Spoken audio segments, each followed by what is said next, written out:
Caminaban entre nosotros, sin máscaras, sin remordimiento, sin alma. 3 monstruos que transformaron el planeta en un cementerio de inocentes. Nombres que el mundo no olvida, aunque muchos jamás hayan escuchado hablar de ellos. Criaturas que escondían el mal detrás de rostros comunes, pero que dejaron rastros de sangre, dolor y horror en cada lugar que tocaron. Estos asesinos no buscaban fama, buscaban placer en la muerte. Cazaban como depredadores, estudiaban a sus presas y las destruían con una frialdad que desafía toda comprensión humana.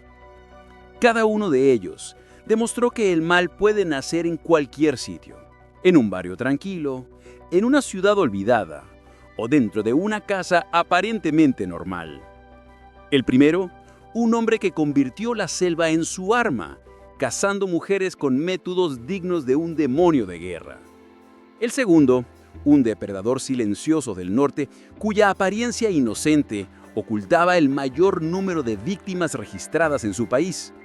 El tercero, un cazador de almas que transformaba el sufrimiento ajeno en su propio entretenimiento, apagando vidas como quien apaga una vela. Esto no son simples crímenes, son retratos del infierno. Son historias reales, con fechas, cuerpos y lágrimas de familias destruidas. Aquí, la maldad no tiene rostro hermoso, tiene olor a sangre, el peso de la culpa y el frío rastro de la muerte. Prepárate, lo que vas a escuchar no es ficción. Es el retrato crudo del abismo humano, y cada segundo de esta serie es un descenso más profundo en la mente de monstruos que desafiaron la propia definición de humanidad. El monstruo de los Andes, Pedro Alonso López. Un hombre que debería quedar grabado en la memoria de la humanidad como la encarnación más pura del mal. Nacido en Colombia en 1948, López creció entre la miseria, la violencia y el abandono. Desde niño aprendió que el dolor era el único lenguaje del mundo. Lo que nadie imaginó fue que transformaría ese dolor en un arma y que el planeta entero pagaría las consecuencias. En su juventud, López fue encarcelado por intento de abuso sexual contra una niña. En prisión, sufrió torturas y violaciones que, según él, lo transformaron. Al salir, ya no era humano. Era un depredador suelto. Recorrió Sudamérica, cruzando fronteras, desapareciendo en pueblos y caminos donde niñas pobres e indefensas, olvidadas por todos, se convertían en su presa. López atraía a sus víctimas con falsas promesas, un juguete, un dulce, un camino seguro de regreso a casa. Las llevaba a zonas desérticas donde el silencio de las montañas ahogaba sus gritos. Confesó haber asesinado a más de 300 niñas entre Colombia, Perú y Ecuador. Niñas de 9, 10, 11 años. Todas asesinadas con la frialdad de quien las veía no como personas, sino como objetos desechables. La policía tardó años en percatarse del patrón. Nadie creía que un solo hombre pudiera causar semejante devastación. Solo en 1980, tras ser detenido intentando secuestrar a otra niña, el horror salió a la luz. Durante el interrogatorio, López habló con calma, casi con orgullo. Describió lugares, rostros, ropa. Condujo a los agentes hasta fosas poco profundas, donde yacían decenas de cuerpos, devorados por el tiempo. Pedro Alonso López, el monstruo de los Andes, fue condenado solo por una fracción de los crímenes que cometió. Escapó de la pena de muerte. Estuvo preso menos de 20 años e, increíblemente, fue liberado. Desde entonces, desapareció. Ningún país lo ha vuelto a ver. Dicen que podría estar vivo, paseando por alguna ciudad observando a niñas que no lo reconocen.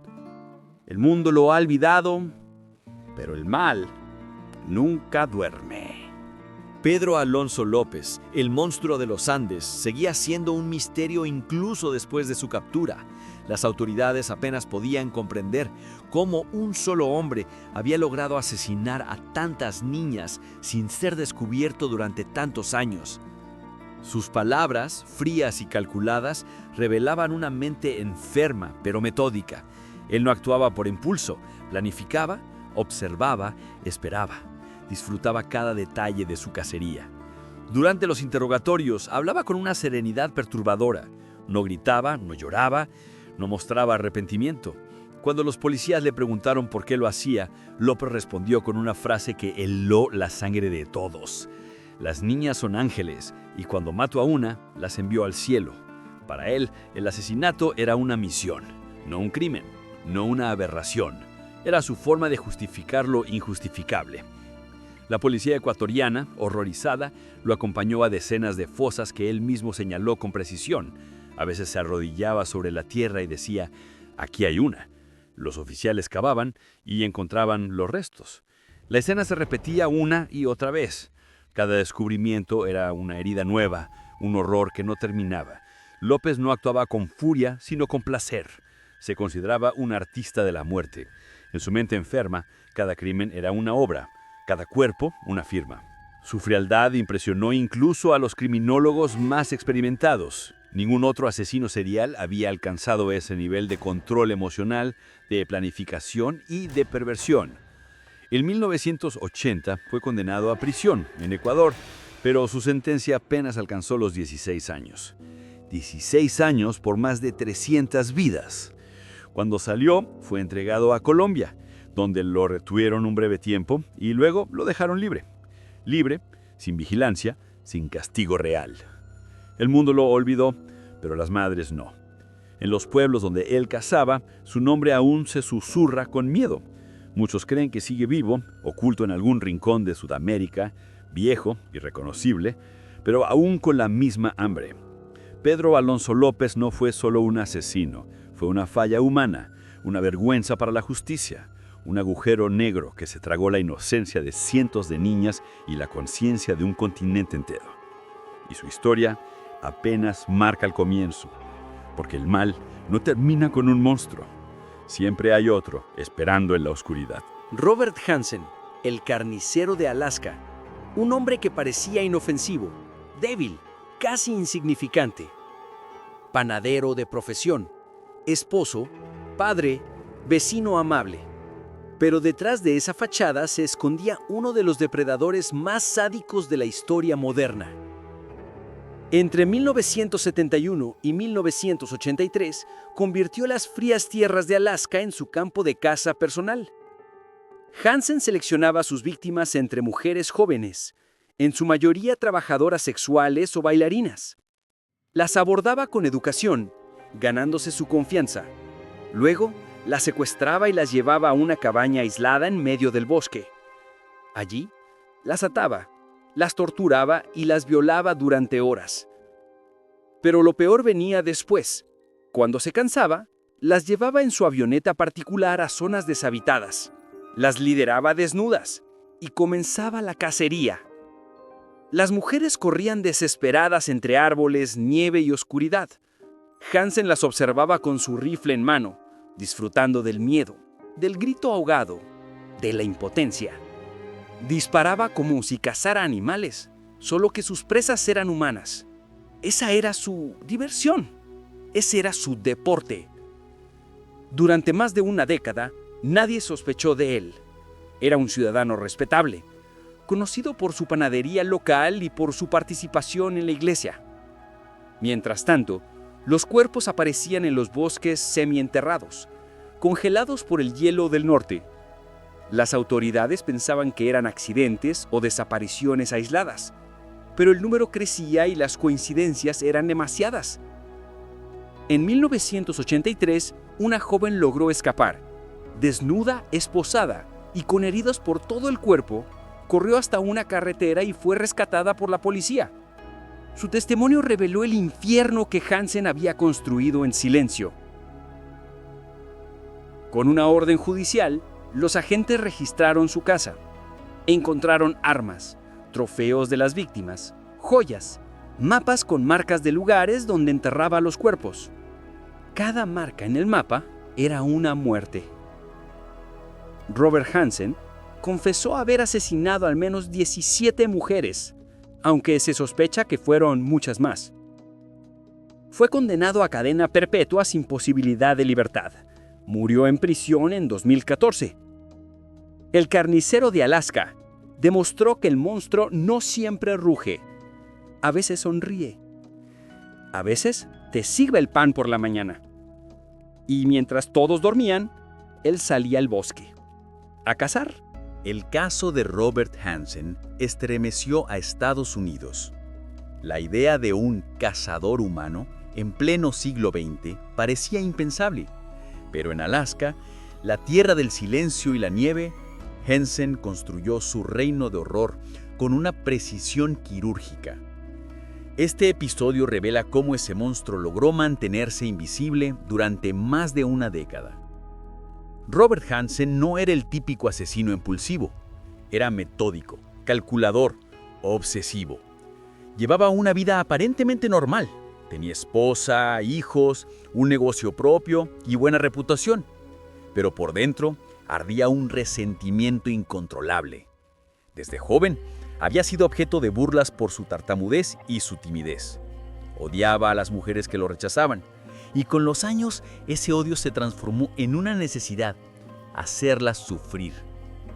Su cabaña en el bosque, a las afueras de Anchorage, se convirtió en su laboratorio del mal. Ahí preparaba su juego. Secuestraba mujeres, las amarraba y las torturaba física y psicológicamente.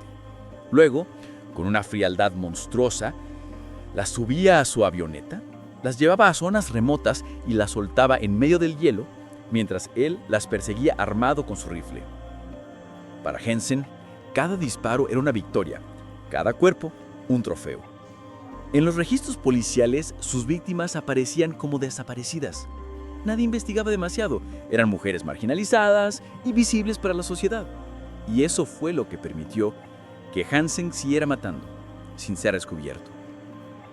Solo en 1983, cuando Cindy Paulson, una joven de 17 años, escapó de sus garras, el velo cayó. Cindy logró sobrevivir lo suficiente para contar su historia. Describió su secuestro, la cabaña, el avión y el rostro del hombre que la había cazado. La policía no quiso creerle al principio, hasta que un detective decidido, Glenn Flood, conectó las piezas. En la casa de Hansen encontraron un mapa de Alaska con más de 20 marcas. Cada punto correspondía a una víctima enterrada en el bosque. Cuando lo interrogaron, Hansen negó al principio, pero ante la evidencia, su máscara cayó. Confesó sin emociones, sin lágrimas, sin remordimiento. Admitió que mataba porque le gustaba, porque le hacía sentir poderoso. Fue condenado a 461 años de prisión. Nunca volvió a ver el cielo abierto. Murió en 2014, enfermo y solo. Pero el eco de sus crímenes sigue congelado en las montañas de Alaska, donde el viento parece susurrar los últimos gritos de sus víctimas. Robert Hansen no cazaba animales, cazaba almas. Y en cada disparo demostraba lo que ocurre cuando el odio se convierte en entretenimiento. Andrei Chikatilo, el carnicero de Rostov. Un hombre que sembró el terror en la Unión Soviética durante más de una década. Un hombre gris, sin carisma, sin presencia, pero con un hambre insaciable por el sufrimiento humano. Entre 1978 y 1990, Chikatilo asesinó, mutiló y devoró a más de 50 personas, en su mayoría niños y mujeres, dejando un rastro de horror que marcaría para siempre la historia criminal de Rusia. Nació en 1936 en plena hambruna ucraniana. Su infancia fue una sucesión de abusos, humillaciones y hambre. Decía que su madre le contaba historias de cómo los vecinos comían carne humana para sobrevivir. Quizás ahí nació su obsesión, pero nadie imaginaba que décadas después, ese niño famélico se transformaría en un monstruo devorador de carne y miedo. Durante años, Chikatilo trabajó como maestro. Era torpe, reservado y sufría impotencia sexual, lo que lo llenaba de frustración y odio. Descubrió que solo podía sentir placer dominando y matando. Su primer crimen ocurrió en 1978. Una niña de 9 años. La apuñaló repetidamente mientras experimentaba una excitación enfermiza. Desde ese momento, su necesidad se volvió incontrolable. Sus víctimas eran jóvenes solitarios, estudiantes, niños que esperaban un tren, mujeres que viajaban solas. Les ofrecía ayuda o comida, los llevaba a lugares apartados y ahí liberaba su furia. Los apuñalaba decenas de veces, les arrancaba partes del cuerpo, los mutilaba con precisión. Después, se sentaba a mirar al cadáver satisfecho. No era solo un asesino, era un caníbal. La policía soviética, presionada por el régimen, cometió errores garrafales. Detuvieron y ejecutaron a inocentes. Mientras tanto, Chikatilo seguía matando. Durante más de una década, burló a los investigadores, ocultándose bajo su apariencia anodina. Nadie sospechaba del profesor educado que viajaba en tren con un maletín. Nadie veía el monstruo que llevaba dentro. En 1990, finalmente fue arrestado después de que un oficial lo viera merodeando una estación ferroviaria con un comportamiento sospechoso. En el interrogatorio, al principio negó todo, pero cuando los investigadores lo confrontaron con pruebas, explotó. Habló durante horas, relatando cada asesinato con detalles insoportables, como si recordara una colección de trofeos. Andrei Chikatilo fue condenado a muerte por 52 asesinatos. En 1994 fue ejecutado con un disparo en la cabeza. Sin arrepentimiento, sin remordimiento. Hasta el último instante siguió viendo a sus víctimas como objetos de su deseo enfermo. El carnicero de Rostov fue la prueba de que el mal puede prosperar incluso bajo los regímenes más estrictos y que en el corazón de un sistema cerrado y silencioso, los gritos pueden durar años sin ser escuchados. El infierno terminó teniendo nombre y rostro, Andrei Chikatilo. Pero su final no trajo alivio, solo una amarga lección sobre la oscuridad que puede habitar en el ser humano. Este episodio cierra la trilogía del horror, el último descenso a la mente de un monstruo que se alimentaba del miedo y la sangre. Después de su arresto en 1990, la Unión Soviética entera se estremeció. La prensa lo llamó el carnicero de Rostov, el vampiro rojo, el destripador soviético. En las cárceles, los presos se negaban a estar en la misma celda que él. Los guardias no soportaban su mirada vacía, ni su voz sin emoción. Cuando describía sus crímenes, hablaba con una precisión clínica, sin titubeos, sin vergüenza. Durante el juicio, las familias de las víctimas lo observaban con odio y desesperación.